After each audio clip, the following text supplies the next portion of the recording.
వెంకటేశాయ.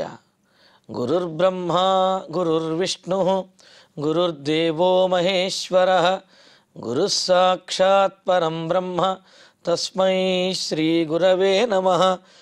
జటిలం చీరవసనం దండకారణ్యవాసినం మునివేషధరం ధ్యాయేత్ అరణ్యే కాండ ఉత్తమే. శ్రీరామచంద్ర పరబ్రహ్మణే నమః. అథ శ్రీమద్ రామాయణే ఆదికావ్యే అరణ్యకాండే అష్టషష్టితమః సర్గః. అసమ్మూఢస్య గృధ్రస్య రామం ప్రత్యనుభాషతః ఆస్యాత్ శుశ్రావరుధిరం మ్రియమాణస్య సామిషం. సీతాదేవిని అన్వేషిస్తూ దక్షిణ దిక్కుగా బయలుదేరినటువంటి రామచంద్రమూర్తికి ఆ పంచవటిలో ఆశ్రమం నుండి కొంత దూరం వెళ్ళేటప్పటికీ జటాయువు కనిపించాడు. ప్రాణాపాయ పరిస్థితిలో అవసాన స్థితిలో ఉన్నటువంటి జటాయువును చూచి అయ్యయ్యో ఇటువంటి స్థితి వచ్చిందే అని చెప్పి అనుకున్నాడు. మొదట రాక్షసుడిగా భావించినప్పటికీ కూడా జటాయువు యొక్క మాటలు విని అతని యొక్క స్థితిని చూచి అయ్యయ్యో నా కోసము నా భార్యను రక్షించడం కోసం ఈ విధమైనటువంటి స్థితికి వచ్చాడు అని తెలుసుకుని జటాయువుతోటి చాలా ఆప్యాయంగాను జటాయువుని కావలించుకుని మరి విలపిస్తూ బాధపడుతూ లక్ష్మణునితోటి జటాయువు గురించి గొప్పగా చెబుతూ జటాయువుతో అన్నాడు, చెప్పగలిగితే కనుక సీతాదేవిని ఎందుకు అపహరించాడు, ఎటు తీసుకువెళ్ళాడు చెప్పమని జటాయువుని అడిగితే అసలు ఆ మాట చెప్పడం కోసమే నేను ఇంతకాలం బతికి ఉన్నాను అని అన్నట్లుగా జటాయువు చెప్పాడు. రావణాసురుడు, విశ్వాసు కుమారుడైనటువంటి రావణాసురుడు సీతాదేవిని అపహరించి దక్షిణ దిక్కుగా తీసుకుని వెళ్ళాడు. అతడిని ఎదుర్కొన్నటువంటి నా రెక్కలను నరికేసి సీతాదేవిని అపహరించి తీసుకుపోయాడు. అయితే సీతాదేవిని అపహరించినటువంటి సమయంలో ఆ కాలంలో ఉన్నటువంటి ముహూర్తం విందా ముహూర్తం, దానిని విజయ ముహూర్తము అని అంటారు. అంటే సూర్యోదయం దగ్గర నుంచి 11వ ముహూర్తం అంటారు. అది ఒక ముహూర్తానికి 45 నిమిషాలు కనుక అయినట్లయితే అలాగా 11వ ముహూర్తాన్ని విందా ముహూర్తం అని అంటారు. దాని విశేషం ఏమిటి, ఆ ముహూర్తంలో ఏదైనా అపహరించబడినట్లయితే కనుక అది మరలా యజమాని సాధించుకోగలుగుతాడు, యజమానికి మరలా ఆ కోల్పోయినటువంటిది ప్రాప్తిస్తుంది. రాముడితో అంటున్నాడు జటాయువు, రామచంద్ర ఈ విషయం రాక్షసుడైనటువంటి రావణుడికి తెలియక ఆ ముహూర్తంలో సీతాదేవిని అపహరించాడు, కావున నీవు ఖచ్చితంగా సీతాదేవిని మరలా పొందుతావు. ఎరను మింగి ఆ గేలమును మింగి దూరంగా తీసుకుపోతున్నానని భావించినటువంటి చేప ఏ విధంగా అయితే ఆ వేటగాడి చేత చిక్కి మరణిస్తుందో, సీతాదేవిని అపహరించి తీసుకుపోయినటువంటి రావణుడు కూడా నీ చేతిలో మరణించి తీరుతాడు అని చెప్పి సీతాదేవి గురించి నువ్వు చింతించవద్దును, ఆమె తప్పనిసరిగా నీకు లభిస్తుంది అని అంటున్నాడు. అయితే ఇలా చెబుతూ ఉంటే మాట్లాడుతూ ఉంటే జటాయువు యొక్క నోటి నుండి మాంసము రక్తము కూడా అలాగా స్రవిస్తూ ఉన్నాయి, వస్తూ ఉన్నాయి.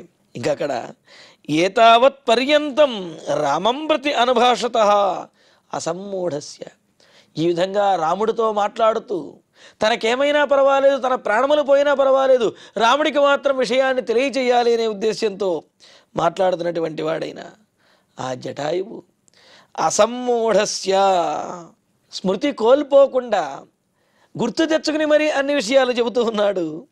అంతేకాదు మ్రియమాణస్య, మరణానికి సమీపిస్తూ ఉన్నాడు.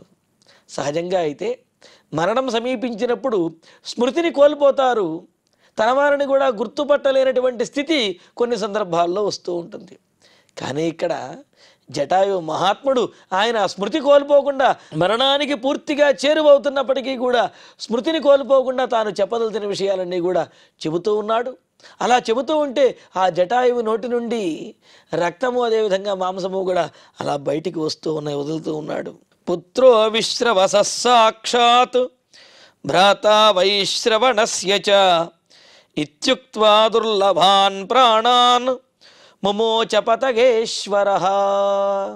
ఇంకా చివరిగా రావణాసురుడి గురించి పూర్తిగా వివరాలు తెలియచేయాలి అనే ఉద్దేశంతో విశ్రవసు యొక్క కుమారుడు కుబేరుని యొక్క సోదరుడు అయినటువంటి రావణాసురుడే సీతాదేవిని అపహరించి తీసుకువెళ్ళాడు అని చెబుతూ సాక్షాత్ పుత్ర, విశ్రవసువుకి సాక్షాత్తు పుత్రుడు, కుబేరునికి సాక్షాత్తు తమ్ముడైనటువంటి ఆ రావణాసురుడు ఇంకా సీతాదేవిని అపహరించాడు అని చెప్పి ఇత్యుక్త్వా పతగేశ్వర ప్రాణాన్ముమోచ, ఈ మాట చెప్పేసి జటాయువు ప్రాణములను విడిచిపెట్టేశాడు.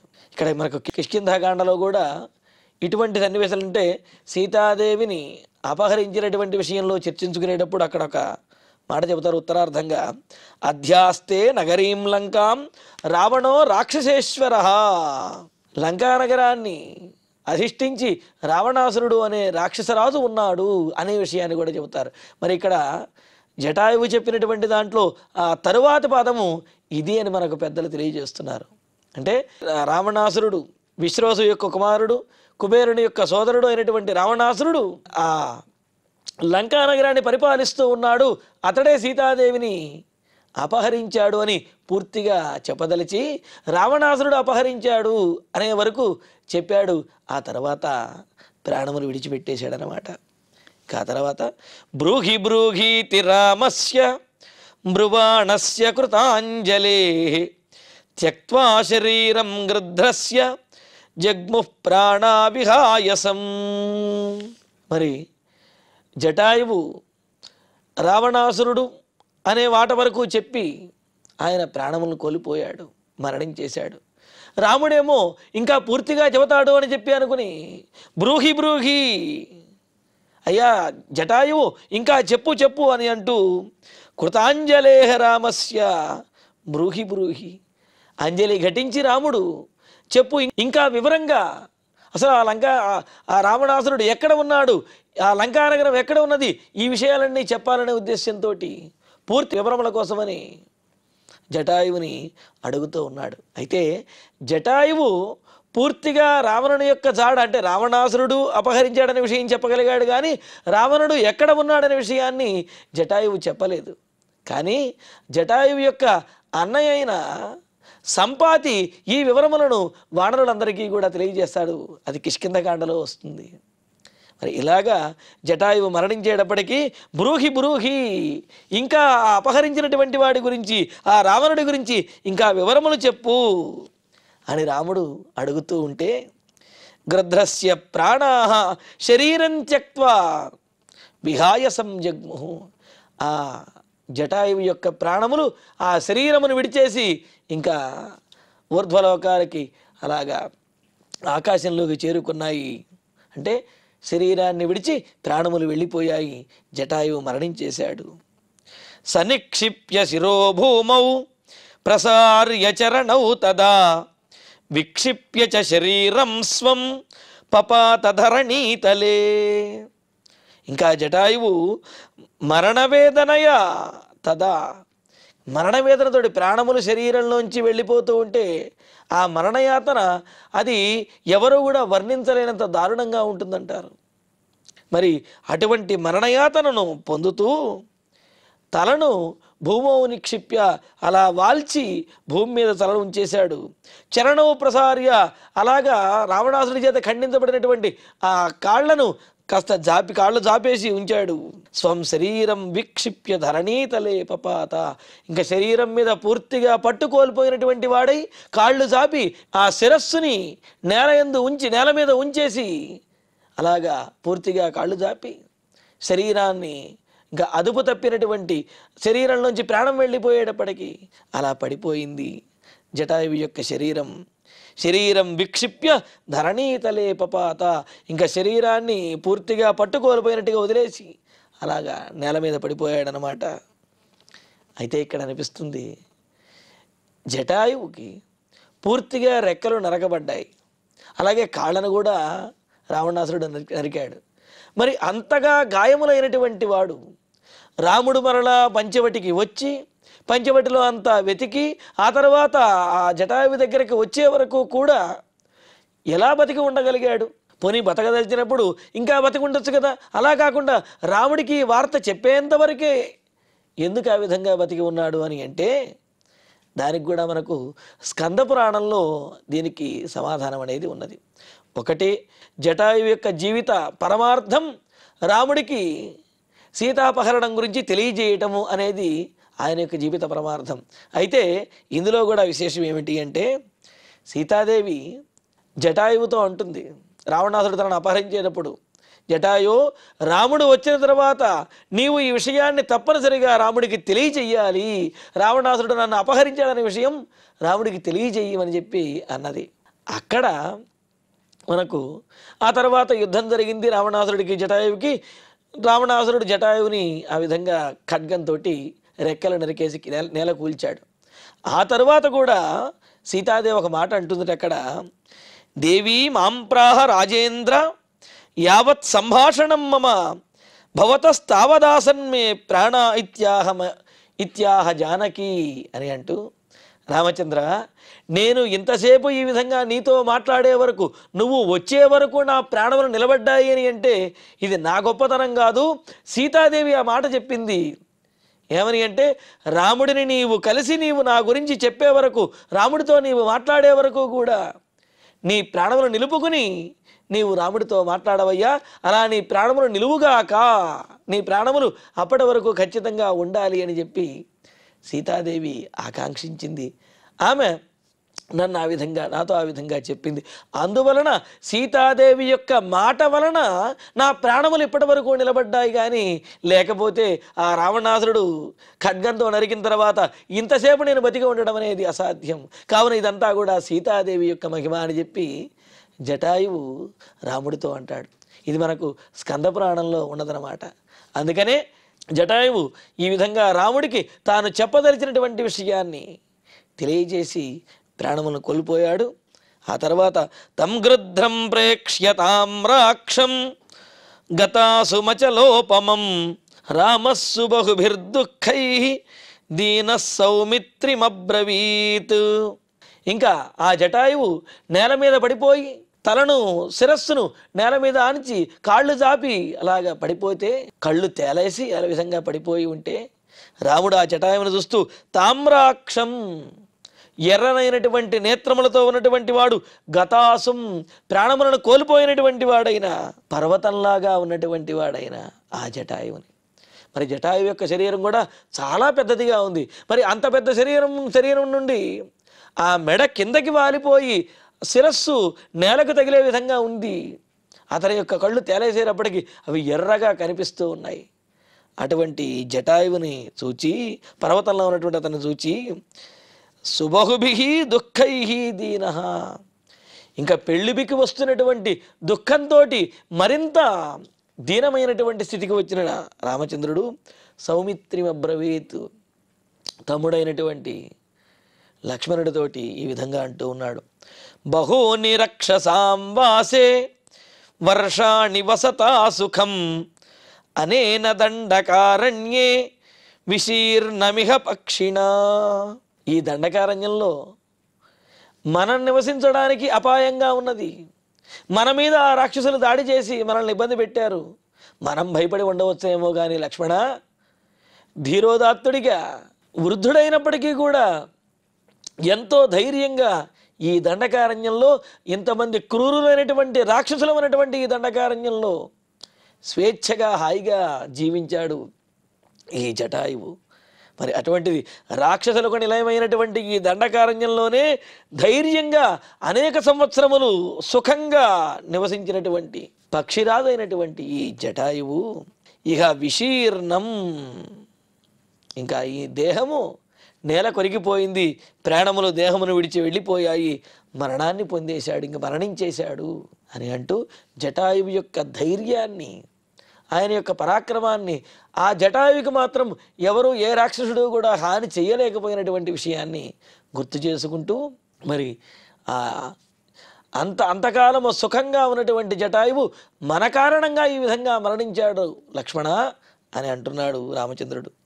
అనేక వార్షికో యస్తు చిరకాల సముత్థిత సోయమద్య హతశ్చేతే కాలో హి దురతిక్రమః. ఎన్ని సంవత్సరములు, 60,000 సంవత్సరముల వయసు కలిగిన వాడు అంటే సామాన్యమైనటువంటి కాలం కాదు కదా అది. మరి అటువంటిది చాలా సంవత్సరముల వయసు కలిగినటువంటి వాడు చిరకాల సముద్ధిత, ఎంతో కాలము చాలా హాయిగా జీవిస్తూ పక్షులన్నిటికీ కూడా రాజుగా ఉన్నటువంటి వాడైన ఈ జటాయువు అద్య హతః, ఈనాడు రావణాసురుని చేత ఈ విధంగా హతుడయ్యాడు అని అంటే కాలోహి దురతిక్రమ, కాలం అనేది ఎంతటి వారినైనా సరే లొంగదీస్తుంది, కాల ప్రభావం అనేది ఎవరి మీదైనా సరే తప్పదు అని. ఇక్కడ కాలశబ్దానికి సమయము అనేది ఒక అర్థం అయితే, కాలశబ్దానికి మరణము మృత్యువు అనే అర్థం కూడా ఉన్నది. అందుకనే కాలం చేశారు అని అంటే కనుక మరణించారు అని. అలాగే విధి అనే అర్థం కూడా ఉన్నది, అలాగే భగవంతుడు అనే అర్థం కూడా ఉన్నది కాలానికి. కాల కలయితామహం అన్నారు కావున ఇలాగా కాలోహి దురతిక్రమ, కాలము అతిక్రమించరానటువంటిది. ఎంతటి వాడికైనా సరే కాలప్రభావం అనేది ఉంటుంది, ఎంతటి వాడైనా సరే ఆ కాలగర్భంలో కలవవలసినదే. మరి లేకపోతే ఇంత గొప్పవాడైనటువంటి జటాయువు ఈనాడు ఈ విధంగా మరణించడం ఏమిటి అని అంటూ పశ్య లక్ష్మణ గృధ్రోయం ఉపకారి హతశ్చమే సీతామభ్యవపన్నో వై రావణేన బలీయసా. లక్ష్మణ, జటాయువు మరణించాడు అని అంటే ఏదో కాలం తీరో లేకపోతే తన కోసం స్వార్థంతో పోరాడో కాదు. జటాయువు మన కోసం అని చెప్పి, సీతాదేవిని రక్షించడం కోసం అని చెప్పి పోరాడి తన ప్రాణాలు కోల్పోయాడయ్యా. మే ఉపకారీ బలీయసా రావణేన హతః, నాకు ఉపకారం చేయటం కోసమని తన ప్రాణములు పణంగా పెట్టి రావణాసురుడి చేతిలో హతుడైపోయాడు జటాయువు. కావున జటాయువు మరణంలో నా ప్రమేయం కూడా ఉన్నది, నా మూలంగానే జటాయువు ఈ విధమైనటువంటి స్థితికి వచ్చాడు అని అంటూ గృధ్రరాజ్యం పరిత్యజ్య పితృపైతామహం మహత్ మమ హేతోరయం ప్రాణాన్ ముమోచ పతగేశ్వర. ఇంకా రాముడు అంటున్నాడు చూడండి, పక్షులకు గ్రద్దలన్నిటికీ కూడా రాజు అయినటువంటి వాడు. సహజంగా రాజు ఎక్కువ కాలం జీవించాలి అని చెప్పి అనుకుంటాడు. ఎందుకు అంటే ఆ రాజభోగాలు ఎంత అనుభవించినా సరే ఇంకా కావాలి అనిపిస్తూ ఉంటాయి. కానీ జటాయువు అలా కాదు. గృధ్రరాజ్యం పరిత్యజ్య, తన రాజరికాన్ని విడిచిపెట్టేసి, ఆ రాజ్యాన్ని కూడా విడిచిపెట్టి, రాజరికాన్ని విడిచిపెట్టి, ఇంకా మహతు మమహేతోహో, ఇంకా గొప్పదైనటువంటి ఆ గృధ్రరాజ్యాన్ని విడిచిపెట్టేసి, మమహేతోహో, నా కారణంగా నాకు ఉపకారం చెయ్యాలనే ఉద్దేశ్యంతో అయం పతగేశ్వర ప్రాణాన్ ముమోచ, ఈ పక్షిరాజు ప్రాణములను విడిచిపెట్టేశాడు. సహజంగా అయితే రాజ్యము కోసమని చెప్పి ఇతరుల యొక్క ప్రాణములు తీయటానికి కూడా సిద్ధపడుతుంటారు రాజులు. కానీ నాకు ఉపకారం చేయటం కోసమని రాజ్యాన్ని విడిచిపెట్టి తన ప్రాణములను కూడా విడిచిపెట్టేశాడు ఈ పక్షిరాజు జటాయువు. ఇంతకు మించినటువంటి గొప్పవాడు ఇంకెవరుంటారు అని. అయితే చూడండి, రామచంద్రమూర్తి కూడా తండ్రి గారి మాట కోసమని చెప్పి రాజ్యాన్ని విడిచిపెట్టినటువంటి వాడే. మహాత్ములు దేనినైనా స్వాధీనపరుచుకున్నప్పుడు కలిగే ఆనందాన్ని, వారు పొందేటటువంటి ఆనందం కంటే కూడా త్యాగము చేసి లోక కళ్యాణం, పరోపకారం చేసినప్పుడు వాడు పొందే ఆనందము చాలా గొప్పగా ఉంటుంది. అలాగా రాముడు తాను రాజ్యాన్ని కోల్పోయాను అనే బాధ కంటే కూడా తండ్రి గారి యొక్క మాట నిలబెట్టగలిగాను రాజ్యాన్ని కోల్పోయినప్పటికీ కూడా అనే ఆనందాన్ని పొందాడు ఆ అయోధ్య నగరం నుండి వనవాసానికి వచ్చేటప్పుడు. అలాగే ఇక్కడ జటాయువు తన రాజ్యమును, తన ప్రాణములను కోల్పోయాను అనే బాధ కంటే కూడా సీతాదేవిని రక్షించడానికి తన ప్రాణములను అర్పించగలిగాను, సీతాదేవి యొక్క జాడను ఆ రావణాసుడు వెళ్ళినటువంటి విషయాన్ని రామచంద్రమూర్తికి తెలియజేయగలిగాను అనే ఆనందమే జటాయువులో ఉన్నది. అందుకనే ఆ మాటలు చెప్పిన తర్వాత ఇక తన జన్మ సార్థకమైనది అన్నట్లుగా ప్రాణాలను విడిచిపెట్టేశాడు. అందుకనే అంటారు, నకర్మణ న ప్రజయాధనేన త్యాగే నైకే అమృతత్వమానశు. ఆ కార్యములను చేయటం ద్వారా కానీ, లేకపోతే సంతానం ద్వారా కానీ, ధనము ద్వారా కానీ, వేటి ద్వారా కూడా అమృతత్వాన్ని, శాశ్వతమైనటువంటి ఆనందాన్ని పొందలేరు.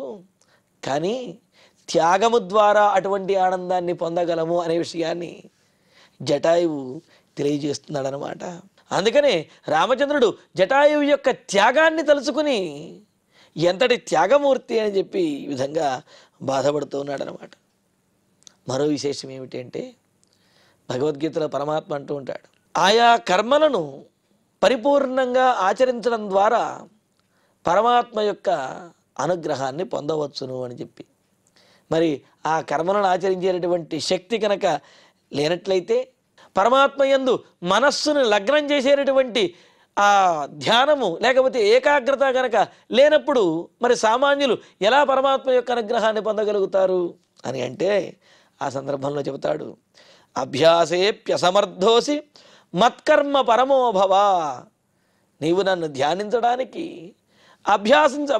అభ్యసించడానికి సమర్థుడు కనుక కాకపోతే నీ కర్మలన్నింటినీ కూడా నా గురించి నిర్వర్తించు, నాకు సంబంధించినటువంటి కర్మలను ఆచరించడానికి ప్రయత్నించు, తద్వారా కూడా భగవద్ అనుగ్రహాన్ని పొందవచ్చునని. మదర్థమపి కర్మాణి కుర్వన్ సిద్ధిమవాప్స్యసి. నా కోసమని చేసినటువంటి కర్మల ద్వారా కూడా సిద్ధిని పొందవచ్చును, సిద్ధిని పొందుతారు అని చెప్పి శ్రీకృష్ణ పరమాత్మ చెప్పాడు కదా. అలాగా జటాయువు పరమాత్మ కోసమని కర్మలను ఆచరించి, పరమాత్మ కోసమని యుద్ధము చేసి, పరమాత్మ కోసమని తన ప్రాణములు అర్పించి మోక్షమును పొందుతున్నాడు, సిద్ధిని పొందాడనమాట జటాయువు. మరి అలాగా పక్షులకు రాజు అయినటువంటి వాడవు ఆయన ఆ జటాయువు తన రాజరికాన్ని రాజ్యాన్ని కూడా విడిచిపెట్టి మన కోసమని చెప్పి సీతాదేవిని రక్షించడం కోసమని తన ప్రాణములను కోల్పోయినటువంటి త్యాగశీలి జటాయువు అని రామచంద్రమూర్తి చెబుతూ, సర్వత్ర ఖలు దృశ్యంతే సాధవో ధర్మచారిణః శూరాశరణ్యా సౌమిత్రే తిర్యగ్యోని గతేష్వపి. సహజంగా అంటూ ఉంటారు, మిగతా ప్రాణుల కంటే కూడా మానవులకు చాలా జ్ఞానమోది ఎక్కువ ఉంటుంది, అదేవిధంగా సహాయం చేయడానికి కానీ, ఆలోచించడానికి కానీ, తెలివితేటలు కానీ ఇవన్నీ కూడా మానవుల దగ్గర ఈ లక్షణములు ఎక్కువ ఉంటాయి అని చెప్పి అంటుంటారు. అయితే ఇతర లక్షణాలు కూడా ఉంటాయి అనుకోండి, కానీ సహాయము చేసేటటువంటి ధర్మపరమైనటువంటి బుద్ధి కేవలము మానవులకే కాదు పశుపక్ష్యాదులకు కూడా ఉంటుంది అనే విషయాన్ని జటాయువు తాను ఆచరించి తన అనుభవం ద్వారా అందరికీ కూడా తెలియజేశాడు. అదే మాటను ఇక్కడ రామచంద్రమూర్తి లక్ష్మణుడితో అంటూ ఉన్నాడు, ఓ లక్ష్మణ, ధర్మచారిణః శూరాః శరణ్యాః. ధర్మాన్ని ఆచరించేటటువంటి వారు, ఆశ్రయించినటువంటి వారిని తమ ప్రాణములు అర్పించైనా సరే కాపాడేటటువంటి వారు సత్పురుషులు సర్వత్రా అన్ని ప్రదేశములలో అన్ని జాతులలోనూ ఉన్నారు. కేవలం మానవులలో అని అనుకుంటే అది పొరపాటు. సమస్తమైనటువంటి ప్రాణులలోనూ కూడా ధర్మాత్ములు, అదేవిధంగా ఆశ్రయించినటువంటి వారిని కాపాడేటటువంటి వారు ఉన్నారు. తిర్యగ్యోని గతేష్వపి దృశ్యంతే. పశుపక్ష్యాదుల యందు కూడా ఖచ్చితంగా ఉన్నారు. అందుకు తార్కాణం జటాయువే. ఎందుకంటే తన ప్రాణములను అర్పించి మరి సీతాదేవిని కాపాడడానికి ప్రయత్నించాడు. కావున పశుపక్ష్యాదుల యందు కూడా సహాయ బుద్ధి పరిపూర్ణంగా ఉంటుంది అనేది దీని ద్వారా తెలుస్తున్నది. అంతటి గొప్ప సహాయం చేసినటువంటి జటాయువు ఈ విధంగా మరణించడం ఎంతో శోచనీయము అని రాముడు శోకిస్తూ ఇక జటాయువుకి ఉత్తరక్రియలు చేయటానికి అన్నీ ఏర్పాటు చేయమని లక్ష్మణస్వామితో చెబుతున్నాడు. మరి ఆ విషయములను రేపటి ప్రవచనంలో తెలుసుకుందాము. ఇక ఇప్పుడు శ్లోకాలను పారాయణ చేసుకుందాము. అసమ్మూఢస్య గృధ్రస్య రామం ప్రత్యనుభాషతః ఆస్యాత్ శుశ్రావ రుధిరం మ్రియమాణస్య సామిషం పుత్రో విశ్రవసః సాక్షాత్ భ్రాతా వైశ్రవణస్య చ ఇత్యుక్త్వా దుర్లభాన్ ప్రాణాన్ ముమోచ పతగేశ్వరః.